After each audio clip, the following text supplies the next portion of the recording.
We are all students in some way. We're all learning or trying to learn or pursuing some new thing, whether it's real estate investing or learning to cook or trying to be a better parent or getting in shape for a marathon or whatever it is. We're all students, you and I. Now, if you're listening to this podcast, I'm guessing that one of the things that you are trying to become more expert in is real estate entrepreneurship. So let me ask you this question. I can ask all of us this question in all these different ways, but as it relates to your learning real estate investing, are you coachable? Are you coachable? In this episode, we're going to talk about what it means to be coachable at all and the importance of being coachable so that you maximize your ability to grow. Let's cue up the theme song. We'll jump right into it.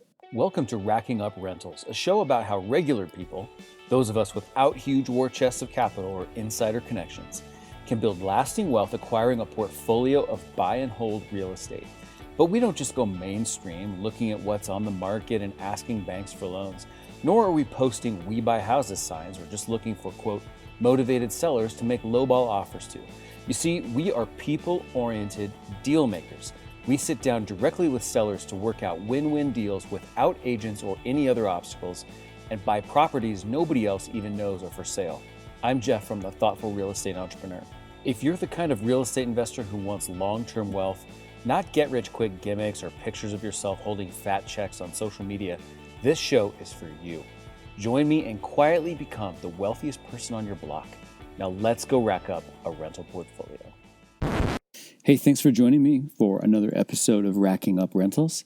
This is episode 89, which means that show notes can be found at www.thoughtfulre.com/E89. Hey, please do us a big favor by hitting the subscribe button in the podcast app that you're using right now. It would really help other thoughtful real estate entrepreneurs to find the show. All right, onward with today's episode. And in today's episode, as I mentioned, we're talking about being coachable. Now, being coachable applies in so many ways in life, right? If you could be 7 years old and learning soccer, and your ability to be coachable will have a big impact. You can be 27 or 57 years old learning real estate investing, and your level of coachability will have a huge impact on your success rate. So what does it mean to be coachable? Well, I think we can keep the definition really pretty simple. I would say that being coachable is when you are open-minded, and that when you come asking a question or seeking to learn, that you see the input from the others who are trying to share it with you as a gift.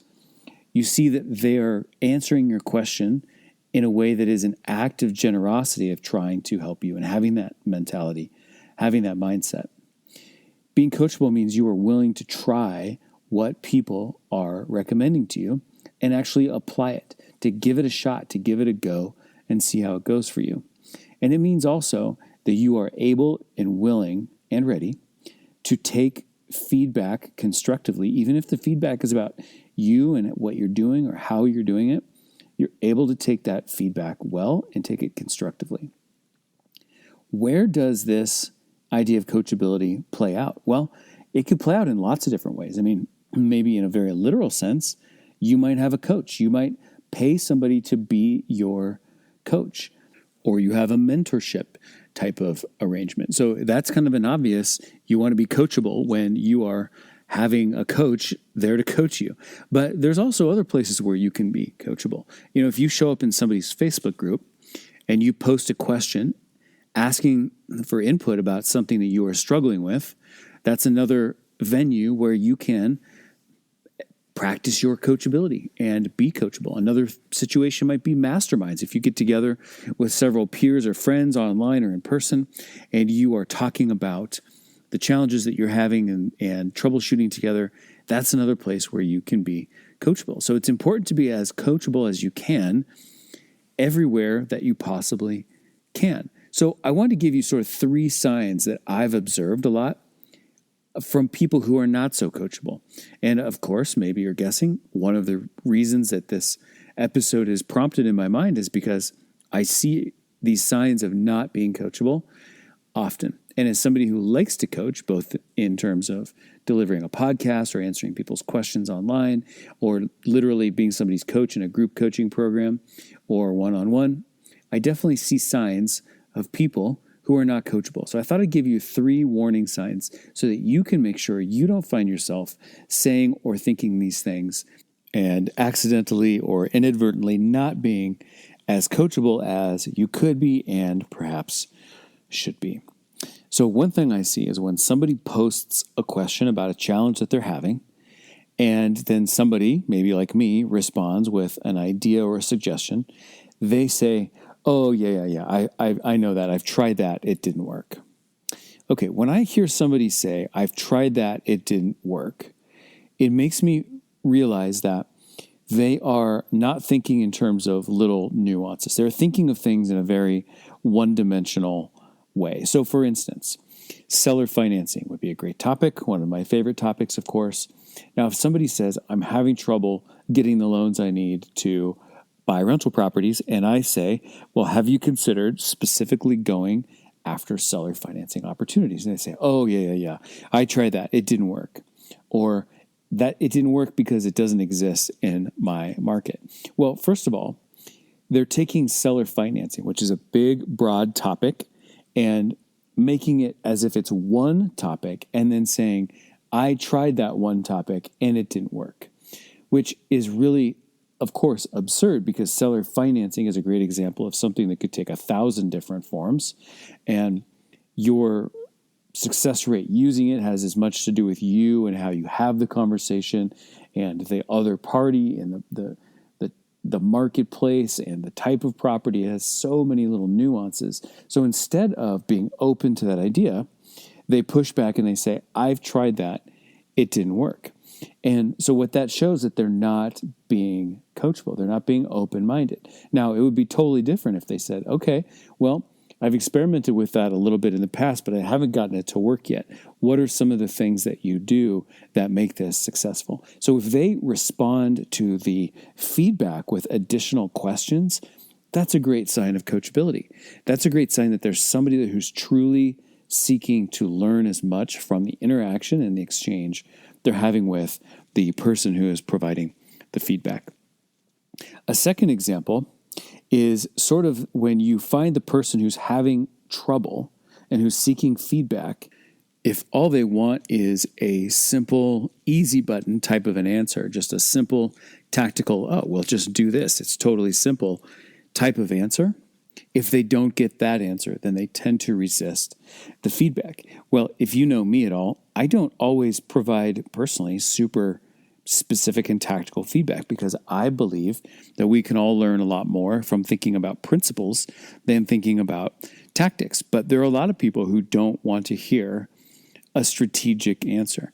They don't want to hear about how they might shift their entire paradigm on a certain topic. They just want to be told, press this button on the computer, then press this button, and then say these things, and voila, magically, the results will come. So the second type of person who's showing that they're not coachable is one who is resisting any feedback that's not just super duper easy and quick to apply. Now, we all would prefer things be easy, right? I mean, I am no different to that. If all else equal, I would like my solutions that I put in place for anything to be easier if possible. But I also realize sometimes that the process that I need to go through in order to conquer my problem is not one that's about just simply pressing a few buttons in a different way or in a different order or using slightly different words in a script, that there's actually a bigger underlying issue that I need to address first. And the third example of when people are not so coachable is they will often find themselves debating the person who's providing feedback, and they're debating it based on theory. I've got one particular person in mind who I seem to interact with a lot with on Facebook, and we find ourselves talking about ways of generating off-market seller leads. And this person knows that I am very much an advocate for doing it in a particular way, using what I call thoughtful direct mail so that I can create off-market seller conversations using a nice type of letter that I send to people. And this person, who I'm pretty certain has never actually sent an email, is always pushing back and saying, well, that's too expensive and the response rate is too low. And so your cost per lead is too high. And then your cost per deal is too high. And they're making this very theoretical argument based on their understanding from other things they've read, but not their understanding from actually doing it. And so when somebody asks, how do you generate leads for off-market purchases, and I explain the way I do it, if they're arguing with me because they don't feel like it would make sense, that's fine. But the arguing could be in the form of questions. Oh, tell me this. Here's one thing I don't understand yet. If your cost per lead is this, how do you make that work? Instead of arguing and saying, no, you're wrong, saying, I'm still not clear. Can you help me understand a little bit more? I must be missing something still. Because when I have those conversations, I'm thinking to myself, I've sent 70 or 80,000 letters in the last many years. I definitely have enough of a data set to know how it works for me. Now, that's not to say that this is the only thing a person could ever do to generate leads, or that there's not a different direct mail strategy that might result in something that would be worthwhile. But here I am telling you, sharing my experience in what I consider to be a generous way of, here's been my experience with this method of marketing, other things I've tried, and the types of results I've gotten. And it feels very odd when that person is then arguing with that rather than asking questions of clarification. And my belief is that at the end of the day, people who are not coachable, who are acting in a non-coachable way, are in many ways simply looking for excuses to justify their lack of results. They've come up against a problem and they want to point to outside influences that say, hey, it's not my fault that I'm not where I wanted to be because, seller financing isn't common in my area. Or this direct mail idea that somebody taught me doesn't really work, or the cost per lead is too high. Or they gave me feedback, but it just was too complicated. And it's not my fault that the feedback wasn't easier. For most people who are not being coachable, it's sort of a defense mechanism because they're not really looking for success. They're looking to justify where they are and why they're not further. Because people who are looking for true success have a level of curiosity.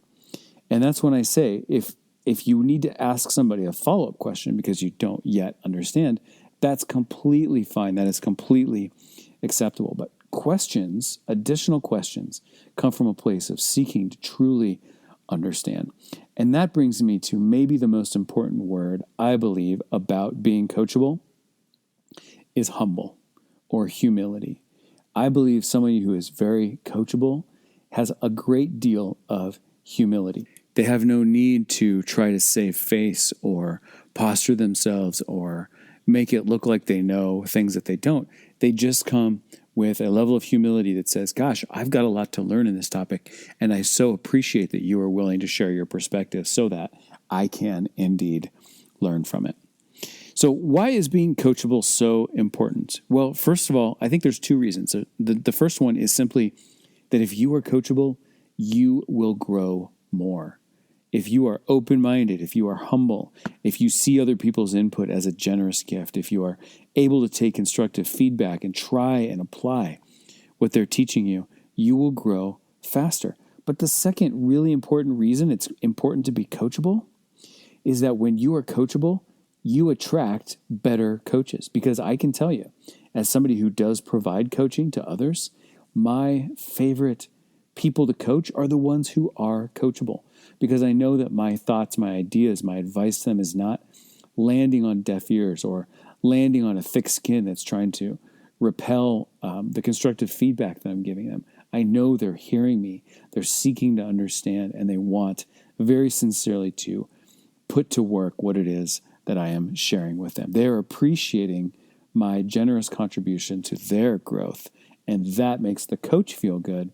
And when the coach feels good, more great coaches want to coach you. Let me finish this conversation about coachability with one important question.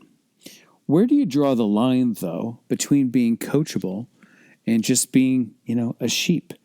Where do you draw the line between taking someone's advice and acting on it, but still thinking for yourself and not just becoming a drone that's just controlled by somebody else, right? You still want to be an independent thinker. You still want to be on the hook for your own decisions. You still want to be accountable for your life and your business.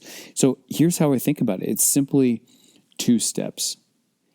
The first step is you need to choose very, very carefully who you want to listen to. And then once you've chosen them, just listen. So the first step is you have to choose very carefully who to listen to. You deserve to be very discerning here. If you're going to exert some control or some pushback in this whole process, have it be in the process of deciding who you are going to listen to, because that is extremely, extremely important. But once you have made that decision that this is the voice I'm listening to, this is the school of thought that I am joining, then put the guard down and just be open. Just listen. Be open to the feedback you get. Be open to the ideas that come to you. And that is how you can be coachable while still thinking for yourself. But you're thinking for yourself up front by deciding whose voice you're going to put your trust in. And then you are making yourself vulnerable by opening up and doing what they say, listening to what they say, taking all of it to heart. Be humble, my friends. And when you're humble, you're coachable. And when you're coachable, you will make it a lot further. That is it for today's episode of Racking Up Rentals. Again, show notes are at thoughtfulre.com/E89. Please do us a big favor by hitting the subscribe button in your podcast app and rate and review the show. We would so appreciate that. I personally see those and I'm really, really grateful. Did you know that we have a Facebook group for thoughtful real estate entrepreneurs also? It's called the Rental Portfolio Wealth Builders. Just type that into the old search bar on Facebook or type group.thoughtfulre into your browser, thoughtfulre.com, that is, into your browser, and you will be redirected right there.